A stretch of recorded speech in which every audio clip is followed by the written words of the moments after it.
Welcome back, folks. It's another episode of It's About Payroll. Amazing guest with us today. But before we get into the guest, how you doing, Walt? Excited. Happy Friday to everybody. I'm just excited to talk to our esteemed, highly intelligent guest today. Looking forward to it. Brian, but how about you? Doing good. Before we get into it, I always want to share a little tidbit. This week, I want to share a little financial fitness tidbit for payroll folks that stood out to me. And this is a great way that payroll folks can help save money. We're not just a cost center. We can actually help the businesses save money. And one of those ways is on the new hire setup. And a lot of money is saved there because errors in the pay group, the tax location, the deductions, the salary, exemption status, or direct deposit can cause expensive corrections later. And the takeaway is the cheapest payroll ever is the one you prevent during employee setup. Let me say that again. The cheapest payroll error is the one you prevent during employee setup. Walt, you want to introduce Jim for us today? Yes, absolutely. Today, we're tackling a topic that impacts every employer, every employee, and frankly, every paycheck in America. Benefits, right? So as healthcare costs continue to rise, employers are struggling to balance affordability with attracting and retaining talent. Employees are demanding more value, more flexibility, and more transparency than ever before. Meanwhile, payroll professionals are often caught in the middle, helping administer benefits while answering the tough questions employees have about what they're paying for and what they're actually getting. To help us navigate this rapidly changing landscape, we're joined by a true expert and pioneer in employee benefits and healthcare solutions. Our guest today is Jim O'Connor, president and founder of Premier Health USA. Jim has spent decades helping employers and employees understand healthcare, benefit strategy, and alternative health plan solutions. He is also an expert on the Affordable Care Act and has dedicated his career to finding innovative ways to make benefits more affordable and accessible for businesses and employees alike. Welcome to the show, Jim O'Connor. Happy Thanks, to be here. Jim. Great to be here, Walt, Brian. Great to be with you guys. I've enjoyed your show and Thank your you. prior episodes, and honored to be here. We appreciate that. We were talking about the Knicks before we started recording. You could see that Walt kind of thought he was at the Garden introducing you as a player. I was like, oh, I got a jump there, right? I felt like coming out and doing some high That's what I'm fives. saying. Yeah, I was like, I need yeah. He gave us garden feels there. I love it. Yeah, Jim, before we get it started, any questions? How did you get into this business? Oh boy, by accident. To be honest with you. Payroll people, except Walt, he picked it. Yeah. No, back in the mid '80s, I was at a company in the shipping industry, and Oh wow. enjoyed it. But circumstances were such that company went Chapter 11. And so we all got laid off, and I went to a headhunter and was looking at different opportunities, and getting into the group insurance business seemed to be an interesting industry for me. I was never one that was going to be oriented towards selling individual insurance products. It's a really important role for that in our country, and insurance products are very important. But I was more of a B2B person as opposed to a B2C person. Yeah. And so I started as a group insurance rep at Prudential back when Prudential was in health insurance in the 80s. And any old timers listening to this podcast will know what I'm talking about, that Pru and Met and Travelers and all those old line insurance companies used to be in health insurance. But then the wave of managed care and HMOs, pushed them out. But Brian, that's how I got in. It was basically going to a headhunter and getting a new job back in 1987. Wow. All right, awesome. Thank you for sharing your start. So I'm going to jump right into it, Jim. If you had to give every American employee a benefit system, well, let me restate that. If you had to give a letter grade for America's current benefit system, what grade would you give and why? I'd probably give it a D. Oh gosh, a D. Please I'd tell us probably why. give it Holy a D. moly. There are some students in the classroom that might deserve a C, but overall, I'd say that the class on a curve is running at a D in terms Wow. of the health benefits system, and put air quotes around that word system because there's very much not a system, Yeah. but the Agreed. health benefits business in America today. Mhm. Wow. Well, And so your next question is probably why? Why am I giving it such a low grade? Yes, yes, Right? yes, yes. yes, Tell us why. please. Yeah. So when you think about it, right, what is the function of a health benefit program? Well, it's to give people access to affordable health care where they're not going to go bankrupt. They're not going to be exposed to possibly losing their home. They're not making decisions between getting medication for their kids or putting food on the table, right? They're not avoiding going to the doctor. They're not splitting pills in half or not getting Wow. Yeah. refills, right? And that is what happens in our country today. And Yep. so while you made a comment about benefits for the purposes of helping attract and retain talent, right?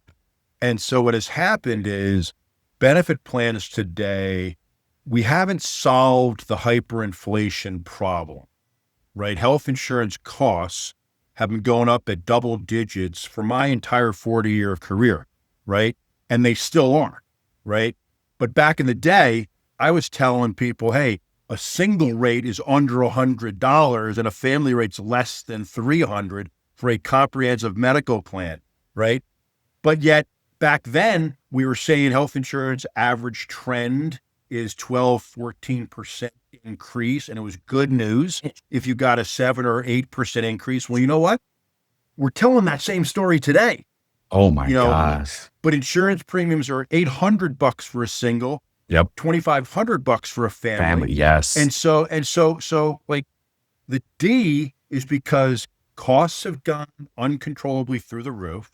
And then what happens is employers that are making the buying decisions, the way for them to kind of keep their purchase in a budgetable range, they got to raise deductibles, cut benefits, take more out of people's paychecks.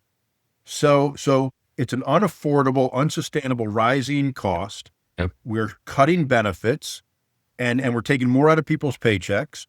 And it's a D at best. It's a D at best. Wow. Thanks for sharing that. That makes a lot of sense.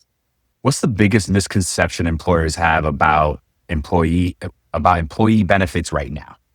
What are the employers getting wrong about the benefits?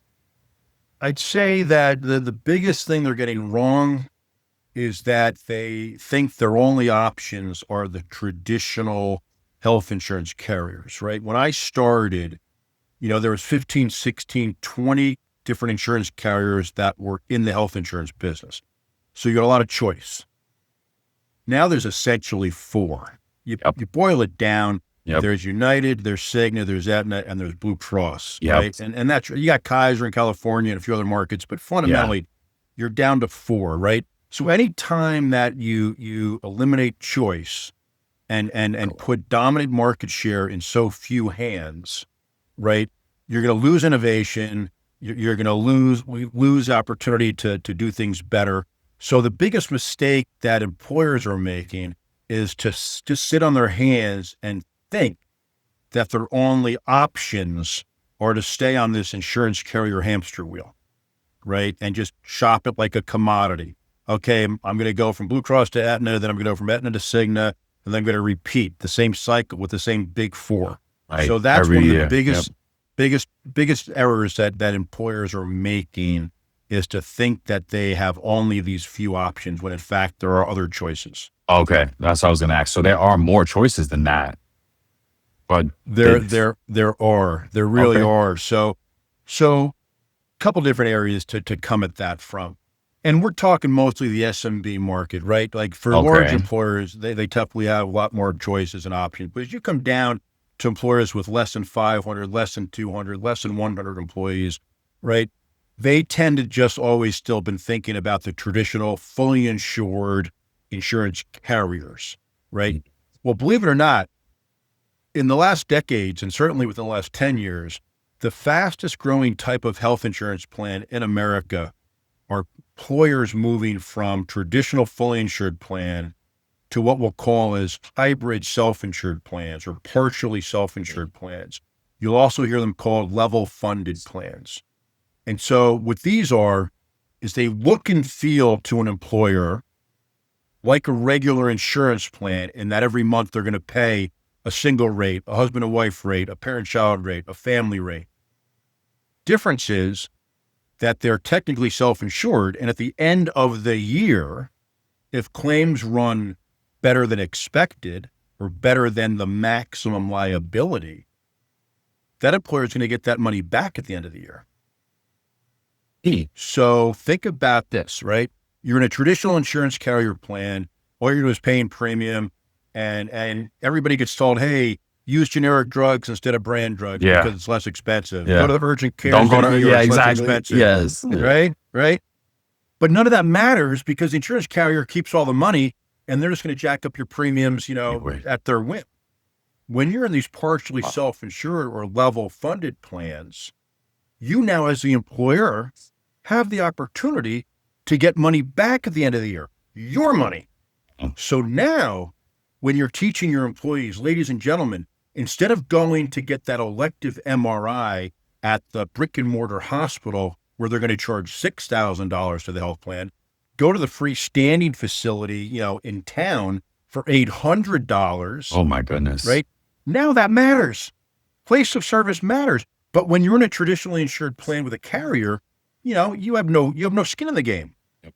Now, when you're in these level funded plans, these partially self-insured plans, and as I'm coaching you as an employer, literally get your employees to understand, to be thoughtful about get generics instead of brand, use telehealth instead of urgent care, instead of ER for non-emergency things.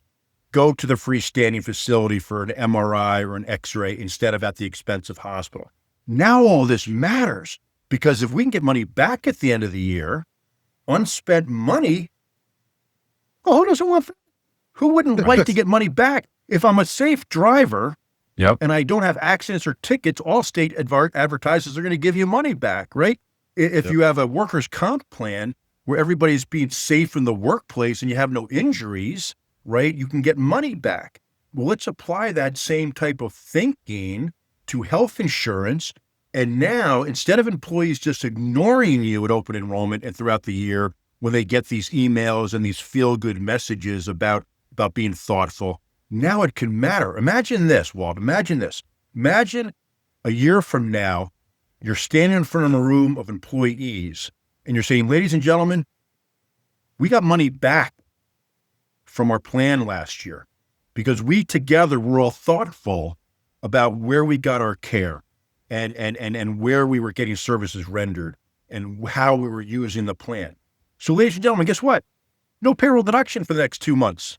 Awesome. And that's what I was going to say. Like, if you can give it back to the employees, right? You incentivize them to do these things, then you there's some winning there. That's awesome. So Brian, to bring it back to the question you asked me, right? What's the misconception? What are the mistake employers are making? Is they're not being open. They're keeping their mind closed to just the traditional big four health insurance companies, right? And they're not getting themselves open-minded to an alternative way to buy. Everybody's mad, but sometimes they don't turn that mad into positive action. They just stay mad, and then it's just wash, rinse, repeat, and they throw their hands up and just give in. Stop giving in. Your broker, your benefit advisor can show you these alternatives, such as what my company does and others in my space that can bring high quality alternatives to the employer marketplace if they would keep their eyes open. You dropped a boatload of nuggets there. I have so many questions. Oh my gosh. Okay. So I want to switch to the employee's perspective here. Yep. Right. So what are employees asking today that they weren't asking 5 years ago? Oh, that's a good one. It is a good question, but I think my answer may surprise you.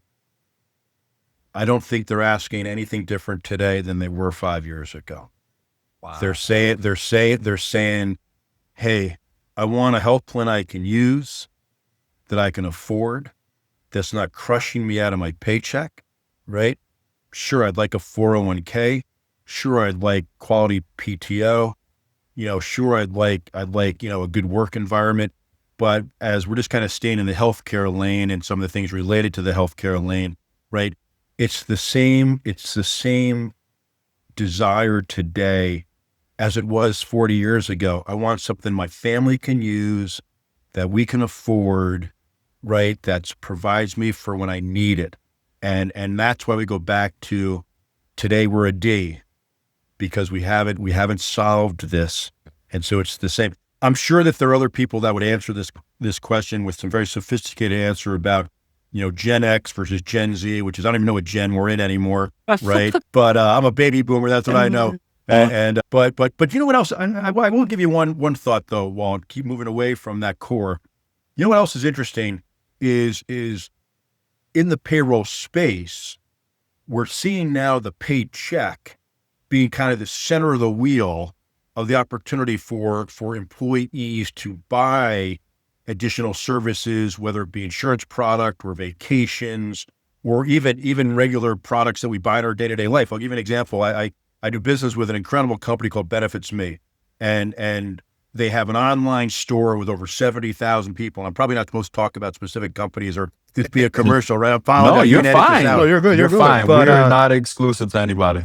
But this Benefits Me company is amazing in that people can buy like refrigerators, washers and dryers, tires, Wow. products from Best Buy, Ashley Furniture, and they could do it on a payroll deduction basis, interest free. So think about folks making $50, $60, $70, $80,000 a year. They might be doing this. They need a new refrigerator because it's broken. Their tires are bald and they can't get to work. So what do? They got to go to a payday loan or high interest credit card, or maybe if it's furniture, they do rent to own. So this way they can buy it interest free and spread it out over 26 pays on a payroll deduction basis. Think about you as a payroll company bringing that to your customers, right? Think about that in your audience as they're thinking about as a payroll company, what other value can I be adding? What other value can I bring to my customers to help them attract and retain talent? Brian opened up by saying, it's almost like my thinking was the Knicks game, right? You don't want to see the referee.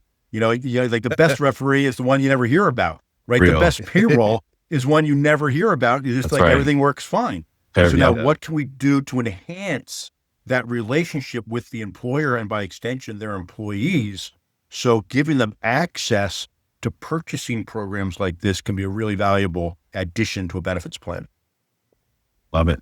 Wow. Love it. Right.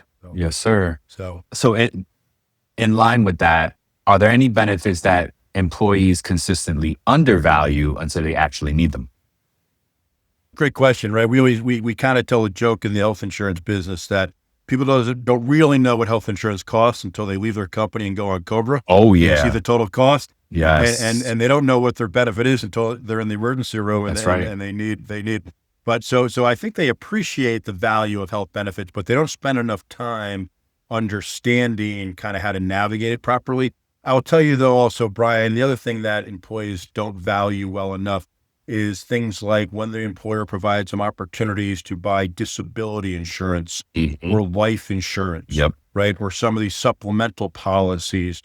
God bless Aflac for all of their advertising. As much as people might think they can be annoying or a little bit too much, they are putting a spotlight on the fact that through the workplace, the ability to buy at a low cost, easy payment, payroll deduction basis, some of these other coverages that can be very important in your life. If you pass away and your family's got some final expenses that have to be paid, or you get disabled, so you lose your paycheck, a disability policy can be there for you. So I think these other benefits are things that get undervalued, underappreciated by employees. And so the more thoughtful employers, and again, they're partners like payroll companies that have the face of the employee every twice a week when they're getting the paychecks, promoting, educating, letting people know about the value products that are out there can be very, very opportunistic. Yeah, that's great, Joe. So my next question for you is, I guess from the business standpoint, what are, in your experience, what are some of the biggest mistakes that businesses make when selecting their benefits? Great question. So Number one is they don't ask their employees what's important to them. Yeah. So employers should spend more Wow. time, more lead time, Yep. engaging So with their true. employees out, just asking them, hey, what's important to you guys, right? And you don't make it like a democracy and whatever we vote for, we get, right? Oh, But yeah. you are saying to your employees, hey, you're part of this spend. We want to make sure we're spending the money the right way. So let's make sure we're getting your input. So a mistake would be, and a way to correct it would be, engage the input of your employees with a lot more lead time as you're doing your benefit planning, you're doing your strategizing. The other thing that would be a mistake, I think that they often do is they think benefits management is one time a year. It's the renewal and it's open enrollment and it's managing a negative. They're just like, oh, let me get through this. Let me put it to bed, right? As opposed to throughout the year, right? Let's be educating, reminding our employees about the health benefit plan, different components of it and how to maximize its use, right? About the 401k and the match that they're getting, right? About these hidden benefits like an EAP that they forgot they had, right? So benefits communication, education, engagement throughout the year is another mistake that employers make is they see purchasing benefits, not everybody, right? The enlightened ones do this really well, but just as a general observation with businesses, right? They just see it as managing a negative. Let me put this thing to bed and not worry about it till next year, right? And so it's really should be an annual engagement process, and that gets overlooked. Wow. Thank you, Jim. That definitely resonates with me. Yeah. Yeah. And perfect segue, because is richer benefits still a competitive advantage for recruiting, or just being a more strategic employer so you're saving money and you can give people more money? You know what I mean? Like where do benefits help in that recruiting still because it's so hard and so expensive? It does, right? Benefits, health and welfare benefits, retirement benefits, the whole scheme of benefits programming is a big part of attracting and retaining a talent. But I correlate two pieces you just said there, Brian, about just saving money versus richer benefits. Yeah. And it really, depending upon the industry and the culture of the company, will impact the definition of rich benefits versus affordable benefits. One way to look at it is, Mr. Employer, right? How much is budgetable for you? And now let's spend that the right way. I'll give you an analogy. You go into a restaurant and you have no intention of spending over $50. Where are you going to spend $50 on one expensive steak entree and that's it? Nothing comes with it. Or might you get a fish or a chicken dish and then a green vegetable, a potato starch, maybe dessert, a glass of wine, right? So for one person, just getting that steak and that steak alone is what they want for their company. But for the other person, they want the multiple pieces around that meal. So I don't know if this analogy is holding up, but my point is, it's not just about how much you're going to spend, it's what you're spending it on. And by talking to your employees, understanding the culture of your company, understanding why you're attracting people or losing people and how benefits play a role in that, can help guide you on how to spend the amount of money that you're budgeting to spend.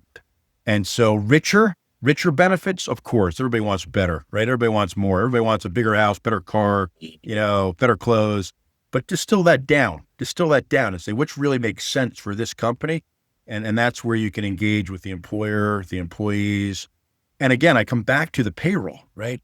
The payroll is just like this ecosystem that the employees are always going to, right? I'm being communicated with twice a month about what my pay is. So can we use this as a communications channel, the payroll company as the conduit to getting information out to the employees? Because oftentimes the benefits are a lot richer than employees realize.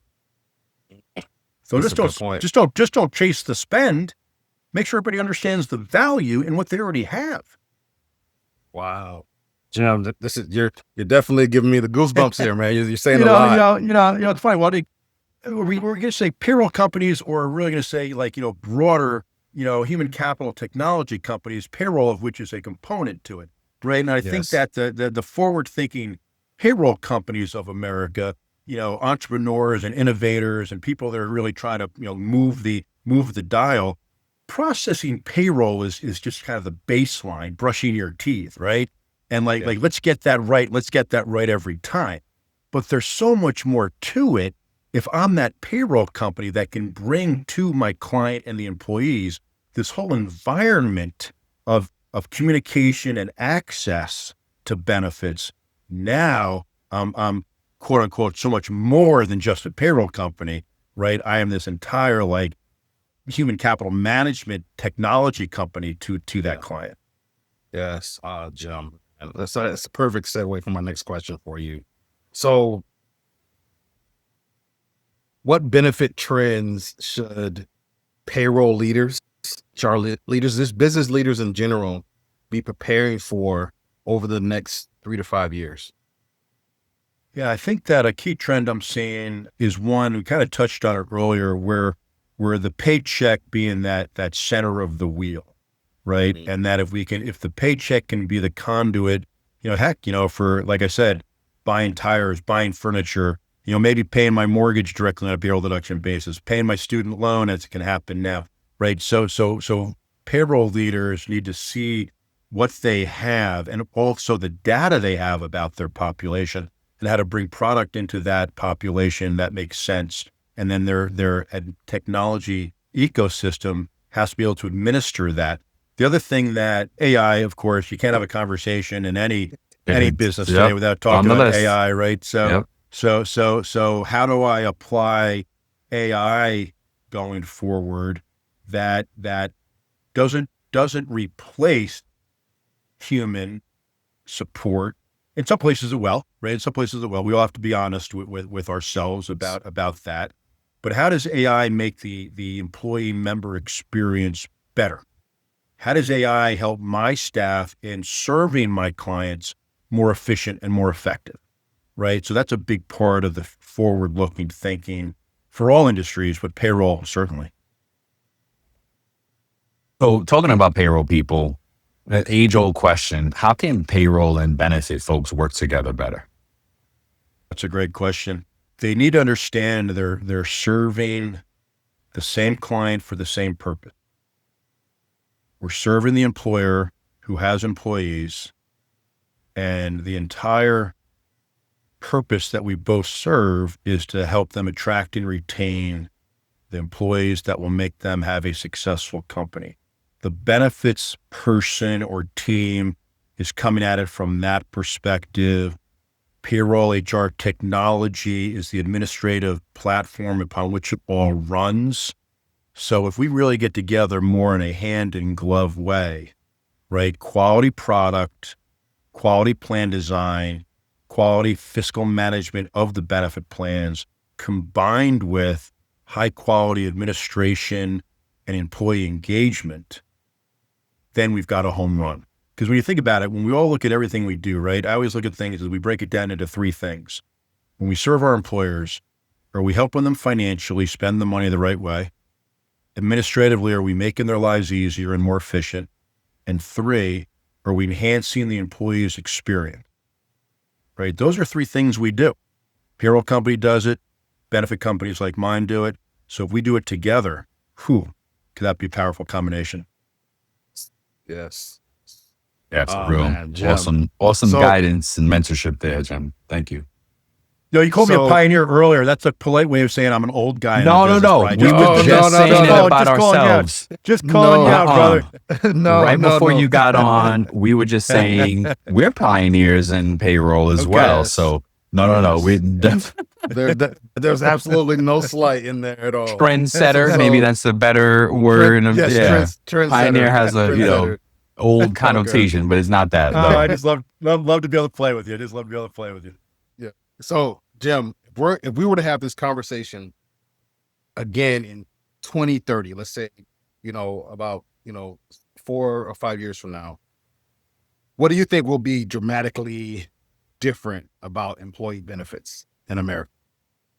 I think that we're moving much more into a individual employee choice environment. So there'll be more customization, personalization at the employee level. I think that is a direction that's definitely taking place. I believe that our conversation earlier about these partially self-insured plans and level funded plans where employers and employees can have a seat at the table and have a positive impact on the health costs inside of that company. And that's clearly a growing trend that's going to be accelerated in the next 4 or 5 years.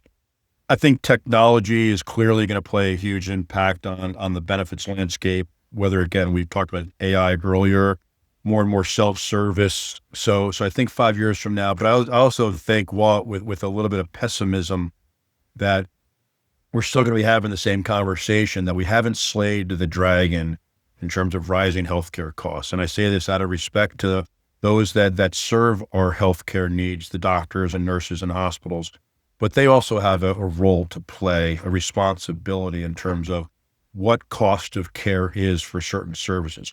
Why is an MRI $8,000 at a hospital versus $800 down the street at the freestanding facility, right? So health insurance premiums are a function of the cost of providing healthcare, right?